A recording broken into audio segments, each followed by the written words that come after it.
warm welcome back to our afternoon program in Studio 5, where we have 3 more sessions scheduled for you on quality education. And I assume I'm preaching to the converted when I say that good quality education and training can transform lives and society, provide access to jobs and reduce inequality. When people are well educated, they are far better able to manage major change such as the digital and green transition. In our sessions on quality education, we will investigate how young people can be more involved in our society. We will also discuss the important contributions of cultural relationships to international partnerships. We are planning a lab debate on rethinking quality vocational education and training to attract investments. During those discussions, we want to answer the question on how vocational education and training can join forces with the private sector to stimulate growth and local benefits by using digital and green opportunities. We have 4 esteemed panel members contributing to those discussions, so I, for one, am already looking forward to that session.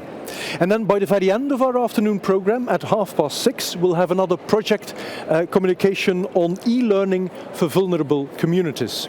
That session will focus on innovation in digital, online and offline education to strengthen the resilience of vulnerable youth in the digital era. We will also focus on the relevance of cultural literacy in preparing e-learning programs. But first, as the stage already suggests, we want to entertain another high-level panel, so we have designed a meeting of the minds to discuss a global gateway to reimagine learning and skills for the future. In this day and age, I would say more than ever, the global geopolitical landscape has shifted to a multi-conceptual framework where traditional singular ideas on how to best look at world affairs have splintered into multiple approaches and, I am sad to add, often conflicting agendas. Innovations and transitions that we want to promote to address educational changes are at the same time triggering new risks, including social polarization. So we're about to embark on a high-level panel that will reflect on how education can be transformed by creating and reinforcing connections without jeopardizing the dimensions of inclusion, equity, and quality. Our panel members will focus on 3 dimensions: making connections in education to improve and co-create knowledge, making connections for education to continue fulfilling its enabling potential, and making connections through education to provide a basis for social justice. And I, for one, am delighted that I can hand the stick to Lien Wezenbeek, who is a seasoned journalist, television anchor and moderator, to streamline the high-level panel on learning and skills for the future. Hello, good afternoon, and welcome everybody to this high-level panel at the European Development Days. And as already said, we will talk about a global gateway to rethink, reimagine learning and skills for the future. Now, this session is hosted by the European Commission, DG International Partnerships, in collaboration with the Global Student Forum and the International Parliamentary Network for Education. So thanks to all of you for joining us here today in person and of course perhaps online or at the office. So my name is Lien Wezenbeek. I am a journalist and a former news anchor and still member of the board of directors at the public broadcaster in Belgium. And as a mother of 2 daughters, I think education is key. So every human being on this planet should be able to get access to education. So I think we're discussing a very, very important topic. Now, it's my pleasure to welcome our distinguished speakers, and they will bring their perspective and expertise on how they see education as a catalyst for our societies. So, welcome Marietta Jager, Deputy Director General, DG International Partnerships of the European Commission. Leonardo Garnier, former Minister of Public Education in Costa Rica and Special Advisor to the UN for the Transforming Education Summit. Neema Lugangira, Member of Parliament in Tanzania and member of the International Parliamentary Network for Education. Andreas Schleiger, Director for Education and Skills and Special Advisor on Education Policy to the Secretary General at the OECD. Welcome. And last but not least, Christina Williams, Member of the Global Student Forum and the European Commission's Youth Sounding Board. And we have still somebody who is following us from Nigeria. It's Funmilayo Taiwo. She is co-manager of Girls' Corner, a safe space project, and she is a young leader from Nigeria. Welcome to have you with us.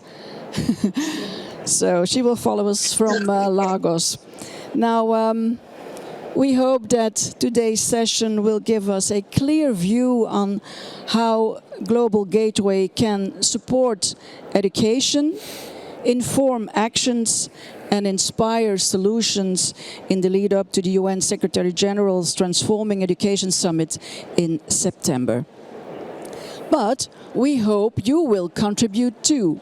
So we will be collecting your ideas throughout the event in 2 polls. And let's launch the first poll in Slido right away. You can access it online, of course. I think the numbers should be displayed. And so just drop in your inputs during the first round of our discussions. Tell us in a keywords, what are the most important challenges our societies face and therefore should be addressed in and through education and training. Just a few words. Thank you.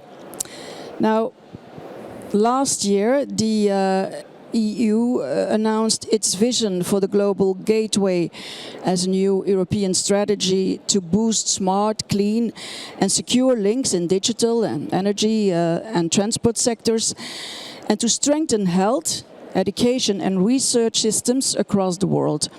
It mobilizes up to 300 billion euros to finance programs in partner countries. Now, Marietta, I would like to start with you. How do you see all this? Can you tell us a bit more on how the Global Gateway will support these partner countries?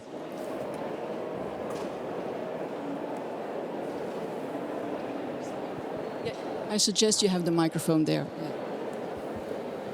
Thank you, Lynn. It's a pleasure to be on the podium with you again. And let me start by saying that I fully agree with you that education is key. It's a basic human right. And that's why we are so proud that education and research and also health is recognized as a key sector in the Global Gateway. Our European strategy to boost smart, clean, secure links and investment in digital and green and energy and transport. But we are all aware that without investing in health, education and research, we will not be having a lasting global recovery. And that's why I would like to say that the first is the importance of the recognition that education is a center of the Global Gateway. So this is something that I need to underline because Global Gateway stands for sustainable and trusted connections that work for people and for the planet. So it's people to people, and we know that education is the fundamental sector that needs the integrated approach to be connected also with other sectors, but not, I wouldn't say sectors, but systems. We need an integrated approach, meaning connection with, let's say, health and education. I mean, we all know how the COVID pandemics affected the education sector. Even before the pandemics, we had the learning crisis, and we had around 617 million kids out of school. But with the pandemic and the COVID, I would say that 1.5 billion students were affected by the COVID. So there is a link, and of course, imagine if we would have better education, maybe people, would be vaccinated before. So it's all absolutely interlinked. So the EU wants to really invest into the quality education. So we are really putting a lot of efforts in the quality of teachers, equality, skills, and then, of course, international partnership and cooperation. But when we are talking about education, it's not only the digital education and training, but it's also the lifelong learning perspective, paying special attention to the inclusion of girls. I need to underline, I'm a huge advocate of girls' education, and I would like to underline that this is a special attention that we need to pay there. So you asked me how we are going to implement the Global Gateway when it comes to education. As a part of Africa-Europe Global Gateway investment package, for example, we put together the flagship initiative on education, skill, and technical and vocation training. But to enhance the impact and effectiveness, we also started to look how we can use innovative finance instruments for the human development part and also the education. Therefore, in the new generation of European Fund for Sustainable Development, the FSD+, we also have a human development window that will be dealing also with the issues of education. We will see how many proposals we will get, but it's definitely VET, it's twinning, but also I would say that we have initiatives like regional teacher initiatives, we have opportunity-driven vocational education and training initiative to support the African countries, and we have initiative on the youth mobility for Africa, that it's all part of the Global Gateway. But we also would like to work at the national level. For example, we have a new human-centered digitalization initiative in Kenya, and we have another one on e-education in Mozambique. But we would like to have address the employment and education empowerment in Haiti, where the Team Europe initiative will focus on the improving governance of education system. So those are a couple of initiatives that I would like to share with you that are a kickoff for the Global Gateway initiatives. And again, for us, Team Europe approach is very important, not only to scale up, but to bring in our member states and our financial institutions. That's why I believe that together in the full partnership, not only at the European level, but the global level, also with the civil society and the private sector, we may come to the solutions that will be lasting and will bring the investments that are so much needed also in the education. So thank you very much. I think I've been too long, but I can answer all your questions. Okay. No, it's clear that education is a pillar of the Global Gateway. Let's go to Nigeria, to Funmilayo. She was there a couple of minutes ago. Funmilayo, hello. You as the co-manager of Girls' Corner, a safe space project for girls in Nigeria. What does the Global Gateway mean for you and for your work? Thank you very much. So while Nita was speaking, a lot of things she was saying was resonating with me. I do think that the Global Gateway presents an opportunity to invest and advance gender equality, And for my work, looking at Nigeria as a country, 60% of out of school students are girls. And what we are trying to do is to change the narrative right now using an integrated approach. We have seen, some needs that have been brought to the forefront as a result of the COVID-19 pandemic, needs that have been spurred as a result of online learning that is now commonplace now. And so we are seeing a lot of mental breakdown, a lot of students needing more psychosocial support. So what we are doing right now is to see how we can integrate learning with comprehensive sexuality education, and also look at how we can bring in an aspect of education that takes into cognizance the mental health needs of students, because really we have begun to see that it needs a 360-degree approach. Education should no longer be a one-size-fits-all. We need to, also attend to the sexual and reproductive health needs of adolescents and young people, particularly as a result of the fact that they are in a very delicate stage of their life, and they need access to as much information about, that will empower them to make the right choices. So finding ourselves in a climate like Nigeria and then the African continent, where we are bursting with a population of almost half of our population, or even more than half of our population are young people. We are looking at how we can arm young people to be able to make, the right choices. And really just looking at how the Global Gateways is looking at fusing all of these approaches together. It just merges with the work that we are doing, the work that we've been doing in underserved communities in Nigeria, in Lagos particularly, working with stakeholders like the United Nations Population Fund, because it's the backbone of this work that partnerships are needed. So education and research is something that needs, a coalition of people who are willing to do so much more. So it's really something that gladdens the heart to hear how all of these things come together with the Global Gateways. And so for my organization, it's looking at how we can push forward and scale what we've been doing, more like making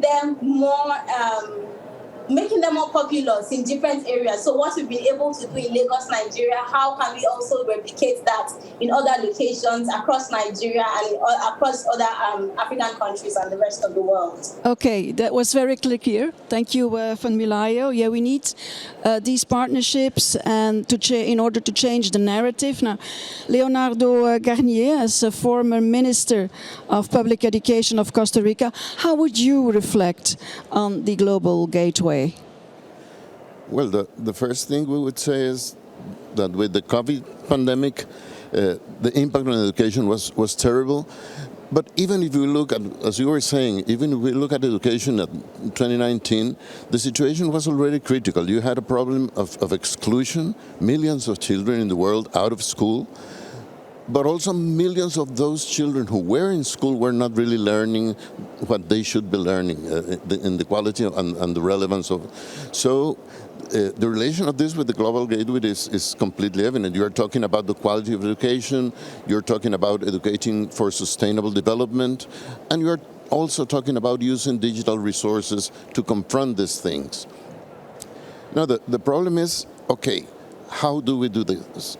So what the Secretary General convinced this summit is, first of all, in middle of this crisis, the risk is that education goes to second, third, fourth place, because there are so many crises, so many urgent things, that it seems that education can wait. So it cannot. So the first thing of the summit is to say, okay, this has to be in the top of the table. And then to ask, would it be enough to do it faster, to do a little more of what we were doing? And the answer is no. You have to have bigger transformations in education to really achieve the goals that Global Gateway has or the UN has. So what kind of transformations are we talking about? One is about transforming schools or the space and time of learning. We have to eliminate all kinds of exclusions, be them gender exclusions, be there race exclusions, kids displaced from their countries. I mean, you can name it. There are many different kinds of exclusions. Schools should be places that welcome any kid, any boy, girl from whatever background.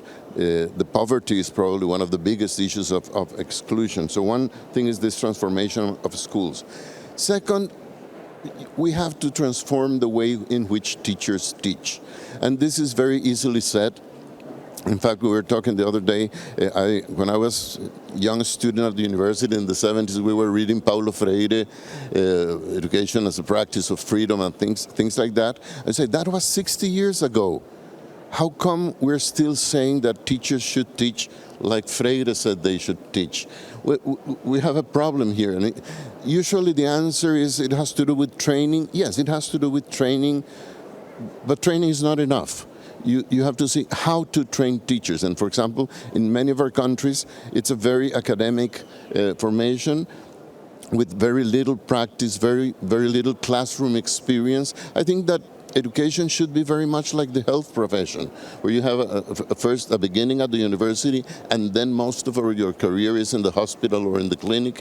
Well, education should be very much like that. But even then, there is a further problem when you say that teachers should not be merely transmitters of information, but leaders of their students' learning. I think that, one, it's more difficult, so you need better instruments, you have to be a better teacher, but also it's a little scary for teachers because, and I was Minister of Education, educational systems are quite vertical, quite control-freak oriented, and teachers want to have control, and they want to have the power in the classroom, they want to have the authority, but it is wrongly understood. You have to earn that respect by being the leader of the learning process, not by being the one who has more information. And with digital technology, you will never have more information, so you have to transform teachers. Then there is the debate about the content of education. I've never understood this very weird discussion whether education should be about the fundamentals or whether we should teach for work or whether we should teach for living together. Education is for life. It's for all those things. If you don't handle the fundamentals, then you cannot live well with others. You cannot be a critical thinker if you don't understand what you read or write. So we have to put those things together and understand that education is really for life. Life, yes. And of course, we sometimes make the mistake that we think that for learning science or math or language, you do need like a specific curricular effort. And for learning to live together, that you learn that by living. No, it's much more difficult learning to live with other people than solving a mathematical equation. But we don't take that really seriously enough. And the fourth area of the transformations in the summit has to do with digital.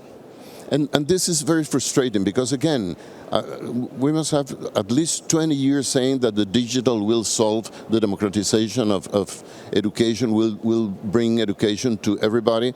And with the pandemic, we saw two things. One positive was that we who work in education were all forced in questions of a couple of weeks to use digital resources. So we saw teachers using digital resources. But at the same time, we learned that in many countries, well, in Latin America, at least half of the children didn't have access to the internet. Many of the teachers didn't. And in least developed countries, it goes maybe 5 or 10% of the children.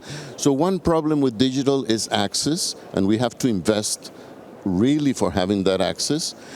But it's not just about the technology or the connection. It's about the digital learning resources. Where are they? Mm-hmm. And here we have a very difficult problem. If these resources are coming merely from the market, they will be very expensive. They will be good for private education. But when you're talking about 90% of the students in the world and 90% of the teachers, we have to define these learning digital resources as public global goods so that we can really share those resources. During the pandemic, we've seen teachers producing resources in Argentina, I'm talking about Latin America, which is closer to me, but the same is happening in Africa and Asia, but we're not sharing those resources. So having this big effort to to have this as common resources that we all can share, open source, neutral in terms of platform, would be very important. There should be more collaboration. I have one final comment, but I'll leave it for later, which is how do we finance all those things? But we can talk about that later. We'll come back to you then. Okay, so more digital transformation, and there is a need of urgency also. That was what you were saying. Now, Nima, you as a member of Parliament in Tanzania, what's your vision on the Global Gateway, and where could this new strategy support Africa and result in concrete change?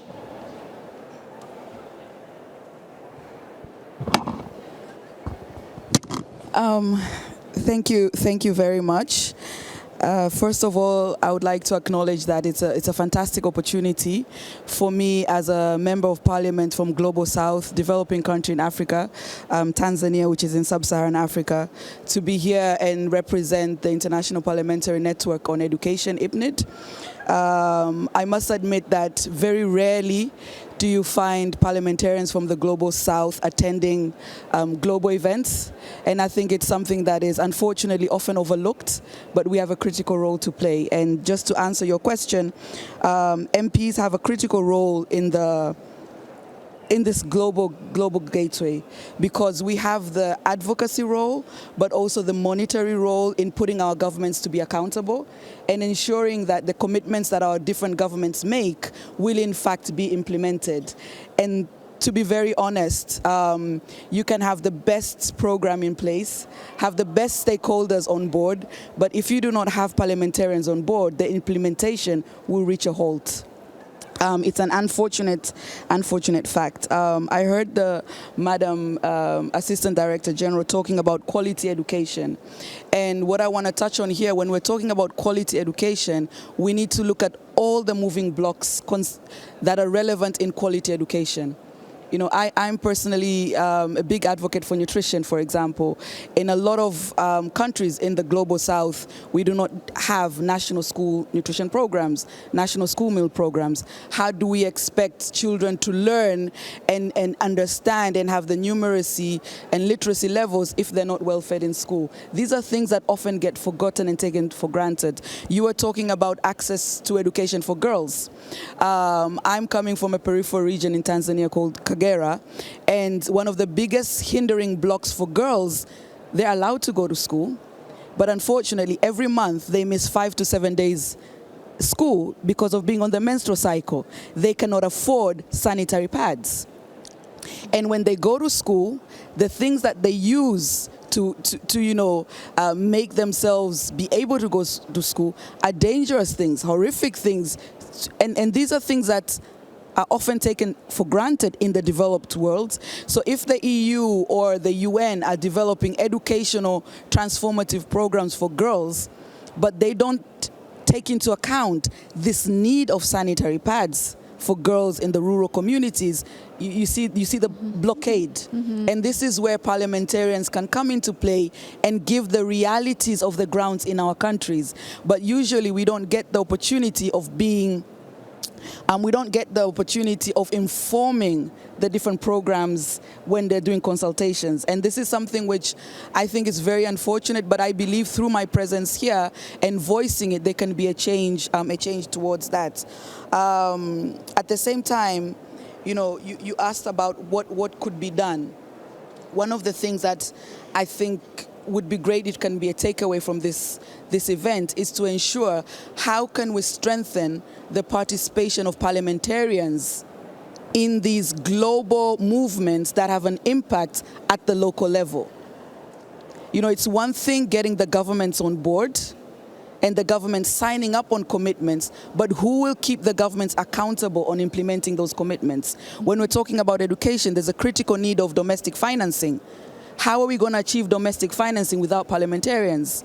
So I think just to conclude quickly, and I can touch on some more issues later on, but I would like to stress the importance of engaging and listening to us, letting our voice be heard on the global stages as parliamentarians who are representing the people. Thank you. Okay, thank you, Nima. It's nice to have you here too, so your voice can be heard. Okay, Well, let's go to Andreas. You are the director of for education and skills and special advisor of education policy. What does the future of education looks like for you? What major shift do you see? Well, first of all, thanks for putting education on the agenda here. I believe our future in Europe could depend even more on education outside our borders than on the education inside our borders. I really think this is very important. But to your question, I think there's just one thing certain, and that is that the future is always going to surprise us. No? And perhaps the biggest mistake that we could make is to prepare ourselves just for the future that we think is most likely or the future that we like. No, I think this is really important that we are becoming better at imagining alternative futures for education and think them through, and then ask ourselves, seriously and dispassionately, are our current educational spaces, people, time, technology, hindering or facilitating those futures? And I think we just discussed this here. Now, I mean, the question really is, where can we build back better, and where do we need to build forward very, very differently? And I think this is really, critically important. One starting point is to look at some of the global trends that shape the world around us and education. The most obvious one is the growing polarization that we see, economically, socially, culturally. And, we have created this amazing disconnect between the infinite growth imperative and the finite resources of our planet, between, our concept of a GDP and the well-being of people, between what is technologically possible and the real social needs of people. I don't want to hold education responsible for all of that. But what is very clear that we should never underestimate the power of education to shape our future, to shape that culture that is really, really around us. And, our current education systems are built around compliance, I'm a scientist. When I look at how people teach science, it's like teaching religion. We make people believe in certain scientific paradigms, and we make them repeat that, and suddenly we test, whether they have, memorized all of that. I think this is really something what we need now is to educate for ingenuity, for strengthen curiosity, build agency. Not make young people passive consumers of prefabricated content, but make them, active agents to take ownership over what they learn and how they learn and when they learn and where they learn. And I think Fumilayo made that point really well. We need to pay greater attention not just to the cognitive development, but also the social and emotional development. Can you live with yourself? Can you live with people who are different from you? Can you live with this planet? And I think those are the big questions. The second trend, really, really key, is that is digitalization. And the kind of things that are easy to teach and easy to test are precisely those things that have become easy to digitize, to automate. They're just disappearing now. And that's the fundamental things. And according to our latest PISA study, less than half of 15-year-olds, even in the wealthiest countries, can distinguish fact from opinion. 20 years ago, was not such a problem. You could generally trust what you read. It was carefully reviewed, anchored, and so on. Today, you are in a mess. And we need to help people navigate ambiguity, manage complexity, and so on. And I very much agree with Leonardo here. We need to become better at curating global public education goods. I mean, this world has all the resources, all the tools to give every child an excellent education. This is not an insolvable problem. This is something we could be solving. We have the resources. If we would all know what teachers globally know, we would, be in a very, very different place if we could make those resources available. I think it's really, really important. We have still, analog schools that are just waking up to the digital world that is fundamentally transforming learning. Again, I see access to technology as a limiting factor, but also as the great enabler. I think we can actually give people so much better access. And then the third part is, education, obviously, for economic participation. But I think the part where I worry most about these days is, education for our democracies, for our societies. Again, can we create a social space? Technology makes you, to talk to people who think like you, who look like you, who work like you. Education is the only power that we have to connect people, to bridge those kinds of gaps. And I think to create a well-functioning, and that is about, also identity. And again, if you have teachers these days who can not just teach you something, but who can help you find out who you are and who you want to become, and who are great coaches, great mentors, great facilitators, great social workers, I do believe we can, create that future that we need for tomorrow. And that's for life. Yeah, okay. One voice we still haven't heard is from Christina, our student, member of the Global Student Forum. Now, students can play an important role in translating their experience into adapting policy change. Now, what recommendations would you have, Christina? Thank you so much, and thank you for having me here as a student and as a student leader who I believe is a vessel for the millions of voices of the other students around the world. So some of the concrete actions that I would propose here as a student leader is firstly that we must reframe and redefine quality education. Now, for the past couple of years, we have talked about quality education being inclusive and equitable, and that's a very good place to start. But when we consider the pandemic and we consider the crises, quality education must also be adaptable, and it must also be able to withstand different settings and situations. So we cannot say we have true quality education if after we've had a crisis, then the entire education system collapses.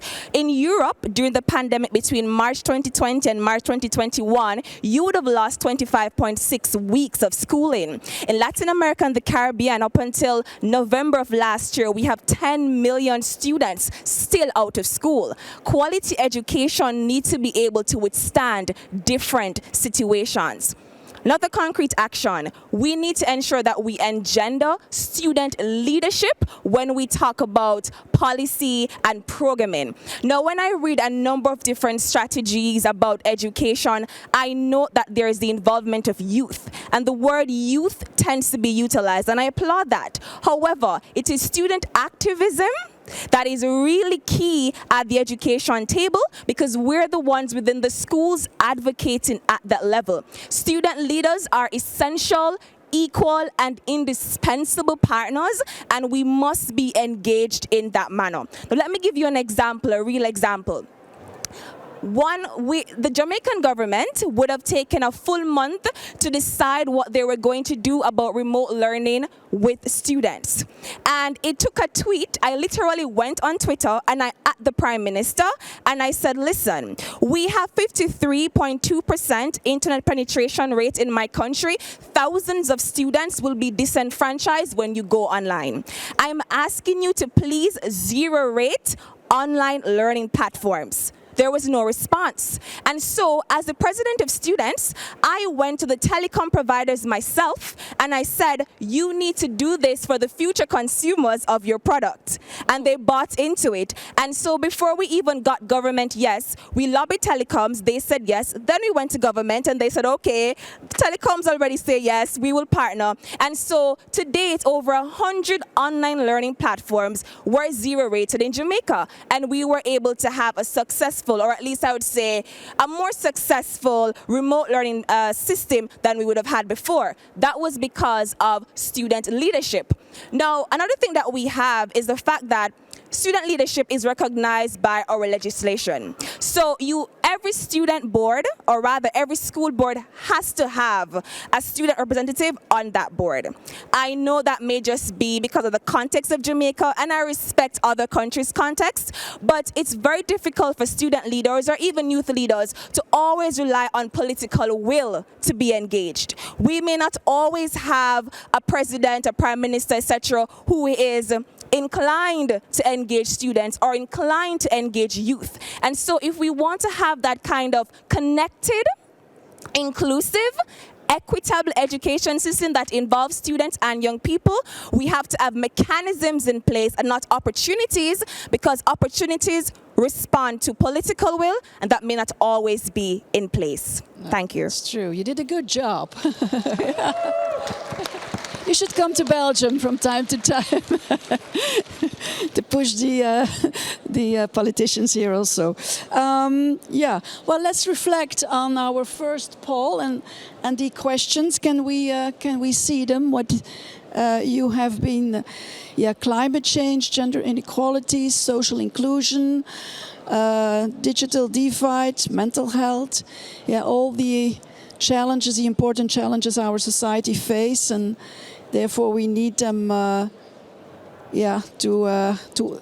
to still improve and use education as a tool for this. Now, so thank you very much for all your ideas and thoughts. Now let's go to the second poll, but before we go to the second question. You, Leonardo, the UN Secretary General called the Global Transforming Education Summit for September as the culmination of national, regional and international dialogues on the future of education. And it will also launch new commitments to transform education. Now, what are the solutions? You were talking about how we are going to finance all this. So, that's a very a hot topic. Could you first comment upon this? I'd love to. The first thing, or when I think about my role in this whole process in the summit, I think that the people working in the action tracks might be bored of hearing me asking why. Mm-hmm. Because when you say that there is exclusion in schools and that we shouldn't have exclusion, I ask, but why do we have exclusion? Or when you say that kids are not learning to read and write and that they should, I say, but why is it that they don't? So this asking why means that there is a reason for things not happening in the past 50 years. So that would be the first question. And then you referred to the financing part. So the same is true. You would ask, why isn't there a budget for education? As Andreas was saying, we could have the resources to bring good quality education for every children in the world. So why not? Mm-hmm. And inequalities here are amazing. And I don't want to say that there hasn't been progress. There has been progress. If you look at the past 20 years, budgets have improved, enrollment rates have improved. But when you see the rhythm at which they improve, it's very limited. And we have interesting benchmarks. For example, many countries have improved in terms of the percentage of GDP they dedicate to education. That's important. That means that countries are doing a bigger effort of taking a bigger part of their income for education. Or when you talk about the percentage of the national budget going to education, that's also good. But why is it not enough? Mm-hmm. And listen, these numbers are from a recent document from the World Bank. In rich countries, how much do they invest per child in education a year? $8,000. When you go from the richest countries to upper middle income countries, we are investing $1,000. So you go from 8,000 to 1,000. If you go to lower income countries, lower middle income, they are investing $245. So you go from 8,000 to 245. And the poorest countries are investing $50 per student a year. So that's the size of the divergence. Mm-hmm. So again, you have to ask yourselves, why? It's interesting, during the crisis in the 80s, we had all this financial institutions, the World Bank, the IDB, the IMF, saying that we should be very careful with public finances, you have to cut spending, and we did. We cut spending, we cut educational spending, and we lost a generation. So, well, at least now, and this is also good, institutions like the World Bank have done a lot of research that says that the best investment is investing in education. Mm-hmm. So now you know that it is more profitable than any other kind of investment. But then again, why don't we invest in education? And I think that for most poor countries, here you have a problem of what you could call a poverty trap, or in economic jargon, a low-level equilibrium, which is very simple to explain. If you have a country where most people are poor, you have very cheap labor, mm-hmm. the kind of investment that such country attracts is an investment with very simple technology, very low productivity. And the profitability of those investments depends on keeping those wages low or natural resources prices low and not in increasing productivity. They don't need very skilled workers, so they will not want to pay taxes to invest in education. That's the circle you have to break. Yes, yeah. So we should invest more. I come right to you, Margareta. Just before we go further, the second poll question. Excuse me. So yeah, let's see the second poll question. What changes in and for education and training would you recommend so that the transformative power of education helps individuals and societies fulfill their potential? Just in a few keywords, join us at slido.com, #EDD22. So yeah, Marietta, I saw you nodding all the time. So what solutions would you have in mind?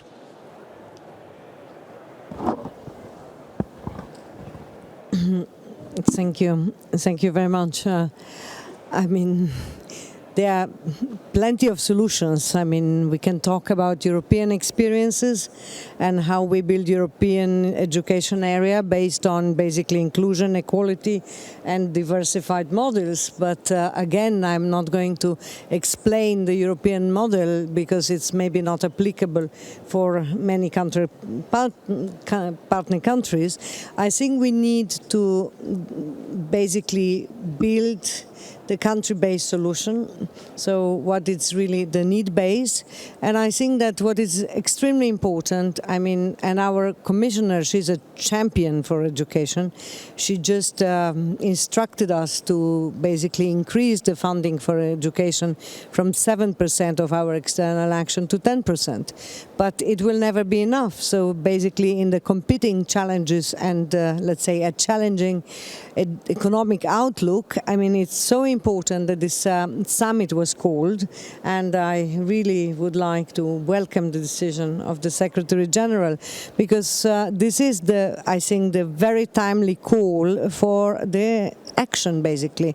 I mean, it's now or never that the summit, should be just the beginning of the hard work globally and transforming education and responding to the urgencies of the learning crisis. I mean, the summit provides really the unique opportunity to put education back to the political agenda, because it hasn't been there for some time.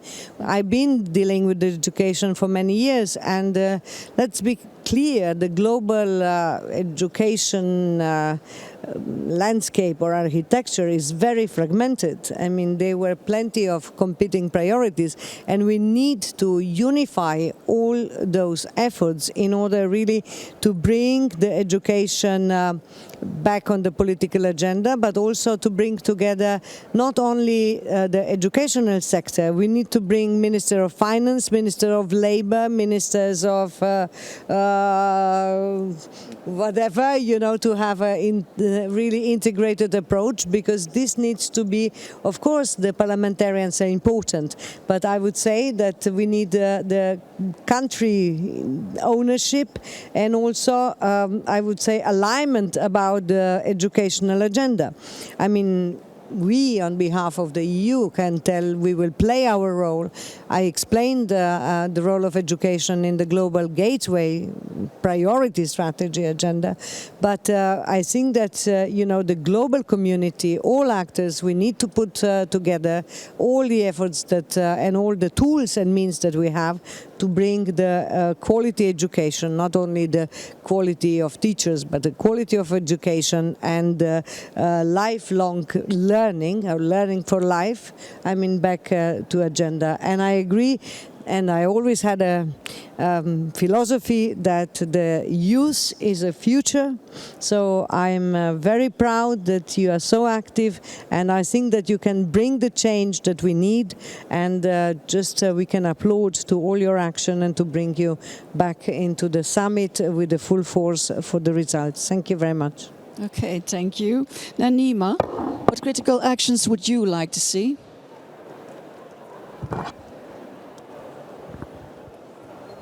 Thank you. Thank you very much. I think what I can say is, I can start off from where the Assistant DG ended, is that definitely we need, in order to achieve the transformation in education, we need a cohesive collection action whereby all the different key stakeholders are involved. Your microphone, yeah. All key stakeholders are involved, and I am particularly very pleased about the Transform Education.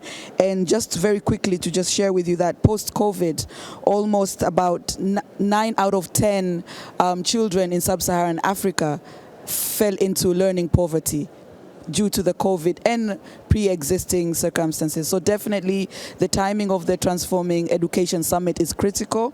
And before I end, I would just like to also sincerely thank Leonardo, who we met yesterday. And I sort of asked him at the Transforming Education Summit if we could organize a side event for MPs so that parliamentarians, we can start the discussion on what role can parliamentarians take towards accelerating the transforming education in our respective countries collectively. And perhaps this is something that the International Parliamentary Network on Education can work with the UN, EU, and other key stakeholders.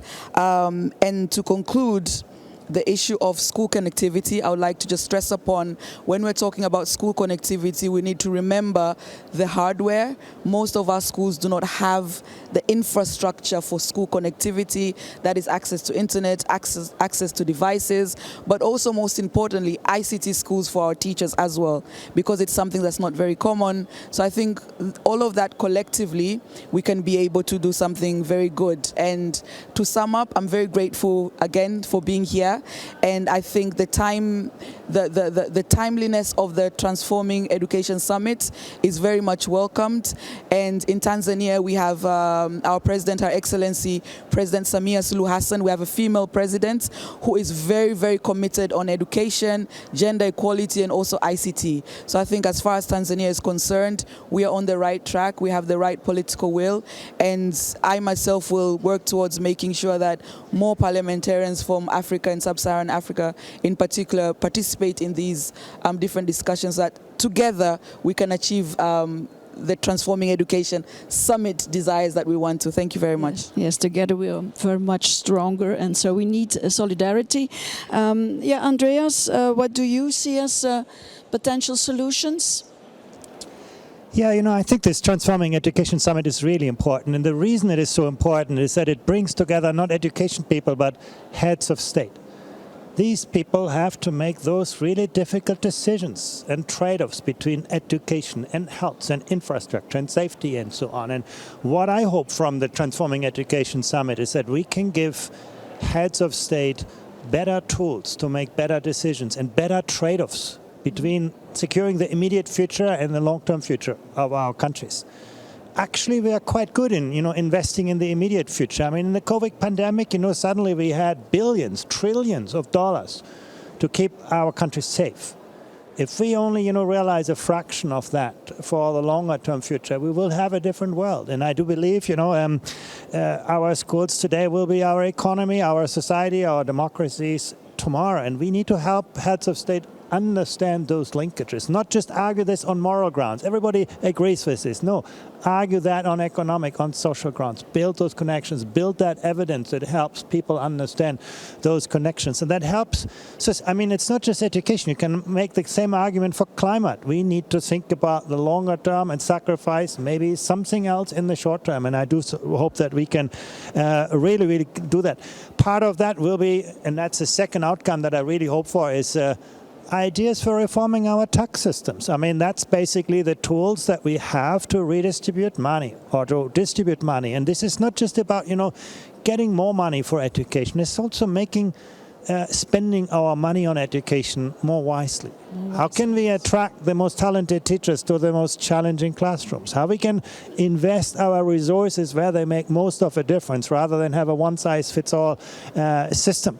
How can we actually ensure that we invest in future skills? How can we actually make places of work, more places of learning? I agree with Leonardo. How do you move up the value chain? You know, and Nima, you made that point as well. You know, if we just keep the status quo, we need to sort of invest in this. And so investing more equitably, maybe we should also ask ourselves more honestly at this Transforming Education Summit, can we invest our resources more efficiently? Can we combine, you know, again, the places, the people, the time, the technology in ways that actually we can give, you know, again, every person in this world an excellent education? Okay, thank you. Can we still go back to Van Malayo? You're still there? Okay. Yeah, what could be done more, in your opinion? Okay. So in addition to everything that every other speaker has said, I do think that I would like to see a more harmonized approach, you know, coming out of the Transforming Education Summit. And I'm thinking, who is thinking about out-of-school youth? Who is thinking about that neglected population, and how do we want to reach them? So we find that in the Global South, the population of young people who opt for vocational school education are those who cannot afford, you know, the mainstream education. And because of that, they are more prone to vices. And so it's important that we begin to factor in programs that look at arming them with life skills in addition to the livelihood skills that we are arming them with as per the vocational training. How do we want to arm them with life skills? These are already concepts that are within the comprehensive sexuality education training. A lot of times when people hear comprehensive sexuality education, they think, oh, it's all about sexuality. No, it's a whole lot more. It's a holistic kind of training. So I would really like to see more of this targeted at, you know, the population of young people that are not within the mainstream school system, such as young people in vocational schools. So we want to see solutions such as that. And I also want to see the kind of programs, the kind of exchange programs that we are seeing with mainstream higher educations, the likes of Erasmus Plus. Can we see something on that scale available to students in vocational schools, so such that they are able to access that same global standard of education, but in the vocational sense of it? So we need to do more in terms of exchanging, providing exchange programs, resource sharing, really. Even if they can't be there physically, how are we opening up resources to them to ensure that they are also able to live optimally, just like their cohorts in the mainstream education system? So I do think that... Oops. Yeah. Keep vocational schools Okay, the line is very bad, Van Malayo. Yeah. We need to we need to have more exchange programs. Now, I would like to give you the final word, Christina, because you already said that students can play an important role in making in policy making. You just gave us a good example. So, what could be done for the better, in your opinion, as a solution for the?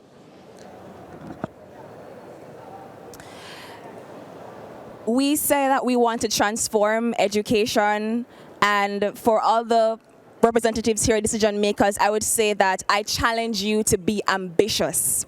If we want to transform education, we have to transform our policies. And so we start off with engendering student activism and youth leadership, of course. We try to entrench them in the policies that we have and the legislations and the frameworks that we have there. But I'm also calling on you to write the rules. And what does that mean? You would have promised us through the 2030 agenda that you will give us 1 year pre-primary and 12 years primary and secondary free education. And when we consider the privatization of education around the world, and that on average, we spend about 3.2% of our entire household on education, and it actually doubles to 6% when you see privatized education. It's important for you to provide that free education to the secondary level that you promised to us, and that's the baseline that you can give us. And then we need comprehensive connectivity. So we always hear that, give us a device. Yes, I agree.